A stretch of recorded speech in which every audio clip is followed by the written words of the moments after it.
sitting with Jill Johns, and she is the co-host. Her and Anita Brown. Yes.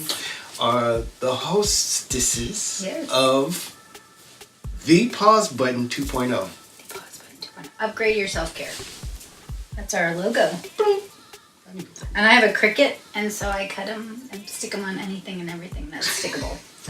So her whole house is polka dots with... If you'd like me to stick a pause button on something you own, your my phone eye patch. My eye patch. Arr, I need to pause. Yes. You're the pause pirate. Arr, matey. Yeah. Yeah, be sure to check those out. Thank you. All of them. How many do you have? We have 5 episodes live, but Okay. we go live every Tuesday at 4. And so we've got lots and lots that are in the catalog, vault, whatever you want to call it, that will go live every Tuesday at 4. Oh, okay, cool. And we are at, I always call it Paradise, but it's called Space to Thrive. It's my paradise. Her paradise. Oh, no, it's your paradise, but every now and then I'm like, sneak out here. We like to share the paradise. Oh, that okay. So, but y'all can't come. It's just ours. Shh. Don't let anyone in on the secret. Speaking of The Secret, I was watching The Secret, and it was talking about the law of attraction, and my favorite thing about it was how creative we are. And that's kind of what I wanted to talk to. One of my favorite people who is so creative, who has a Cricut and puts stuff on everything. I'm crafty creative. Crafty creative. Entrepreneurially creative. Yeah. How many people, other than you, have a labyrinth in their yard? I know one in Statesboro, but that's about it. One. See, that's one more than I do. Yeah. Being creative.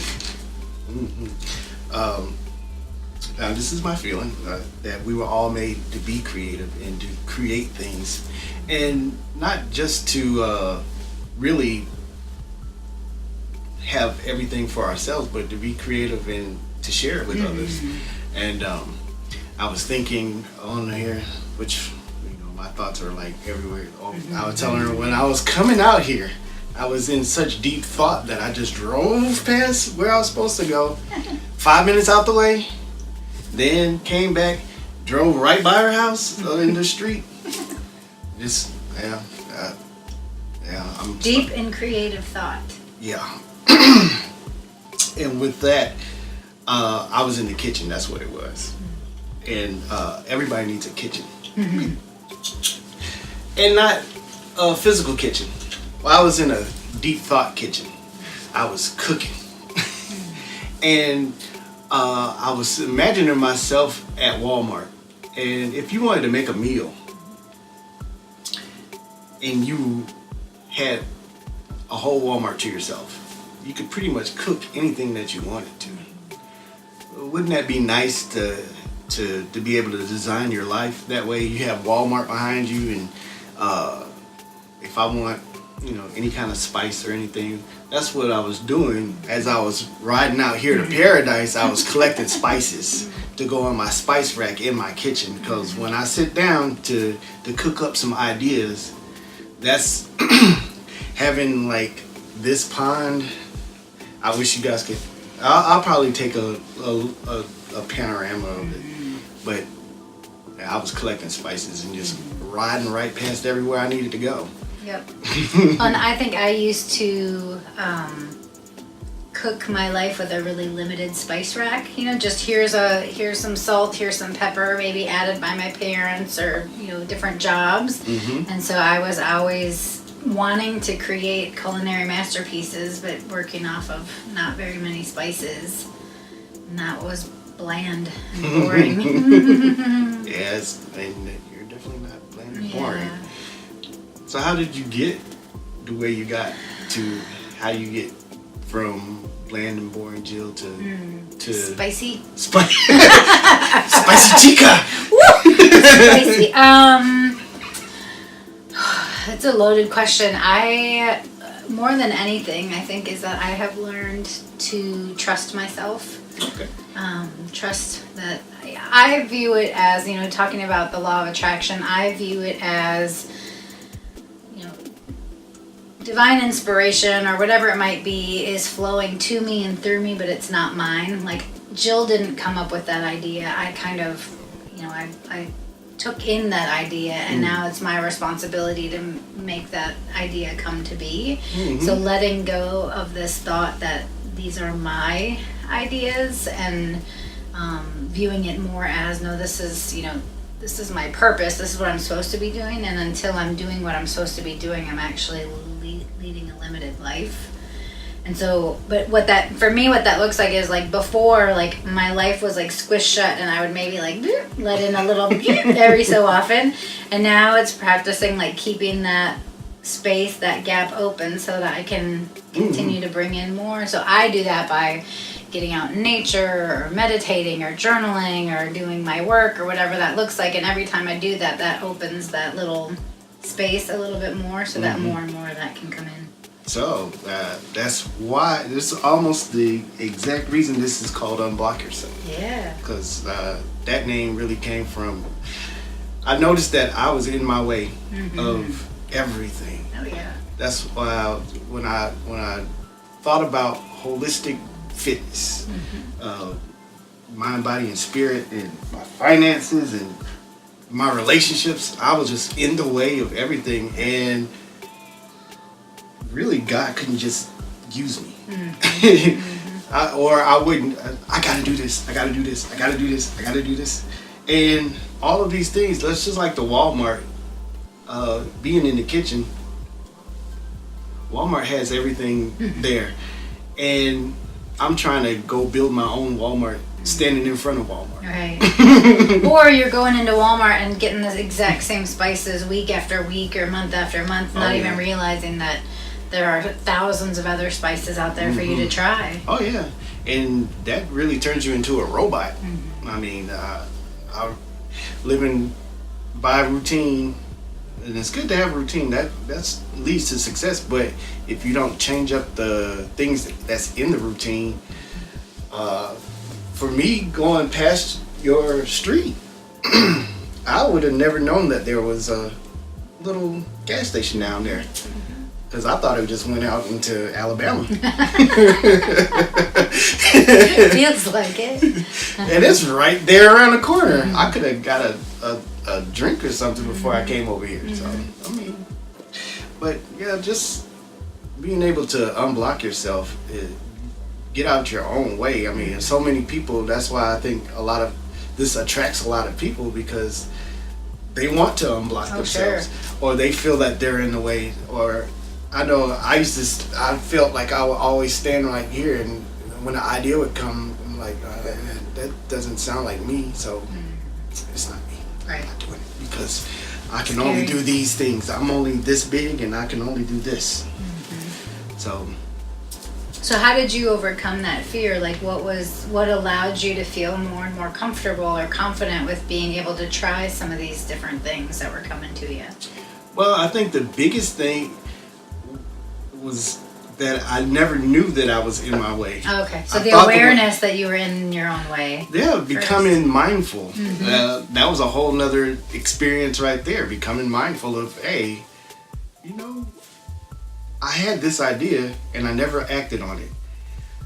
I could have, I could have been so happy if I went outside and just sat and breathed the air. Took a walk.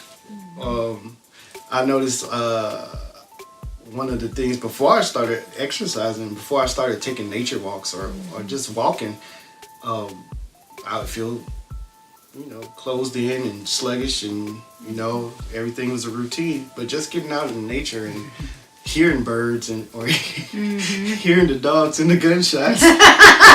Welcome to my neighborhood. Hearing that stuff made me aware that, okay, I know the world was this big, and I was taking this much of it. But the world is huge, and I'm a very small part of it. Even though I feel small, I feel very much a part of it, and not just insignificant, but a very small but very integral piece to the world's puzzle. Yeah. And that way, that helped me to really say, I need to get out the way, because so much stuff that I could be doing, that I could help with people with, if I just sit on it, I'm not only being miserable, holding in a whole great thing to myself, but somebody could set somebody free who could unblock themselves, and they could join in and make this world a better place. So every time, my tagline used to be changing the world one person at a time, where I used to think in my 20s or whatever that I needed to go out and make massive change and do these large scale things or change the whole company or whatever. And now for me, it's more like, no, it's one conversation, one person, one smile, one interaction, one yes, one no, that's actually changing the world. And if you don't fully engage, you're missing out on all of those multitude of opportunities to be able to change lives, my life, other people's lives, like constantly. It doesn't take one huge act, some crazy breakthrough, some awesome book, or perfect podcast. It's like, no, every conversation, every time, each one of those is life changing. Yeah, so I think you and I really fulfill it, and it's real good. You fulfill yourself, really. If you're living a full life, a full life can really affect other lives. Yeah. Unfulfilled life is always seeking to fulfill itself. I got to do this. I got to get this in me. I got to do this. I got to do this. Because I know when I started learning all different kind of laws and all of just knowledge, just life knowledge, just learning different concepts and things like that. I gotta have more. I gotta have more. But the more I learn, the more it's like I need to keep sharing. I need to. This is not really for me. This could help for somebody else. And as it helps other people, we all grow. We all grow. It's you've heard it before. It's not pie. It's not like there's only a certain number of slices of goodness or good life that get to go out. Everybody gets to experience it. I view it like my cup. If my cup is full and overflowing, that stuff that overflows out and into people. So it's my responsibility to keep filling up my cup and keeping it flowing out so that it can flow out to other people. I think constantly.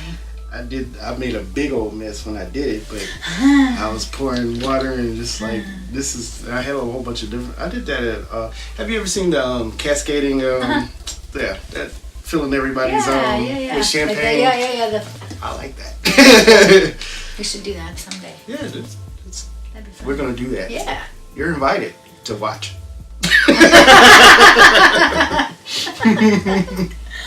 Yeah, it's an interesting thing. It's the whole concept of, taking in information and then, like, I also have gotten over needing to be, like, the expert and thinking that I, like, before I can share stuff with people, I have to, like, totally understand it. Like, I'm more interested in, like, oh, I'm learning this right now and I just heard this and here, let's talk about it and let's share it. And how do you interpret this and what does this look and feel like for you? And, like, kind of this, so reciprocal, like, sharing and helping and growing together, versus before I used to feel like, well, I can only present, like, perfect Jill to the world, or Jill who has it all figured out, and so I can't let people know that I'm still a work in progress. And now it's like, no, I'm 100% a work in progress, and I'm not even pretending to have it all figured out. Yeah, you unblocked yourself. When I unblocked myself, I know I was like, man, dude, you don't know nothing.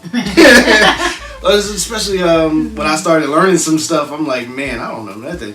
And what's funny about it, I had concepts of the way things are and the way things should be. But then it's like when you're in a box for so long and somebody rips off the lid and you're like looking straight up like, man, there's sky beyond this roof.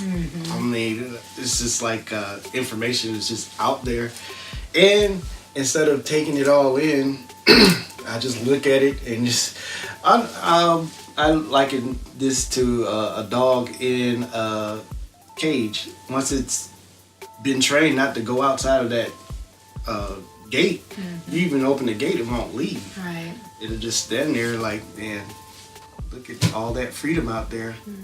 And a lot of people cage themselves, and that gate is themselves. And once it's open, you can go out and experience life as it is. That's what I want to do. Yeah.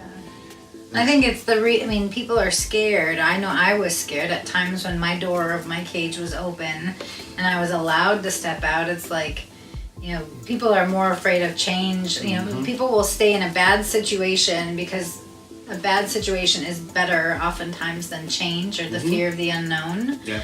So and then, I mean, I look at it like, and I know y'all don't do this at kiddo, but it's like, you know, in schools, a lot of times kids are like, there's a right answer. You have to answer this question the right way. I'm going to teach you how to do everything in life right. Like at work, there's all these rules, and I came from a corporate background that like had manuals that were like 100 pages long of rules. And so it's like, I was constantly worried, like, am I doing it right? Am I following the rules? I didn't want to break rules, but a lot of times I didn't know what the rules were. And so getting into that entrepreneurial mindset or that creative mindset that allows you the freedom to try new things and to take risks and potentially make a mistake or screw up. Like for me, it was 40 plus years of being told, no, here's the right way to do things. And then all of a sudden when somebody opens the roof or opens the cage door and says, now go try it and make mistakes, it's like, no,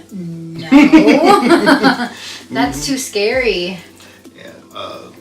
I like dealing with little kids because they're so creative, and you know they'll have green sky and blue tree. And like, why did you pick that? And they can tell you. Yeah. They weren't, you know, forced to have a green tree and a blue sky. Yeah. So I love it when I get those creative. And they have all their imaginary friends all seated around them, watching them color. I'm like, wow, you're gonna really be somebody. Yeah, we can learn a lot from the little ones that haven't been socially normalized of what they shouldn't think or shouldn't do. And I'll pretty much let them do whatever they want to, as long as they're not hurting themselves. Good. But especially if they can explain why they feel the way they do, they know. Yeah. They have a knowing. Yeah. Which I think they're born knowing and then spend, 20, 30, 40 years silencing our intuition and what we know. And then we get to this second, I think I'm in the back half of my life now. So it's like, and now I'm spending all this time like unlearning all of that so that I can go back to knowing that I know. And you've got a bunch of kids and I have a bunch of kids, of my own. And I'm trying as a parent so hard to not instill that in my kids that they have to follow a rule or do it, but at the same time they also have to know how to function within society and go to public school and they're in college or whatever, so there are rules to follow. Yeah.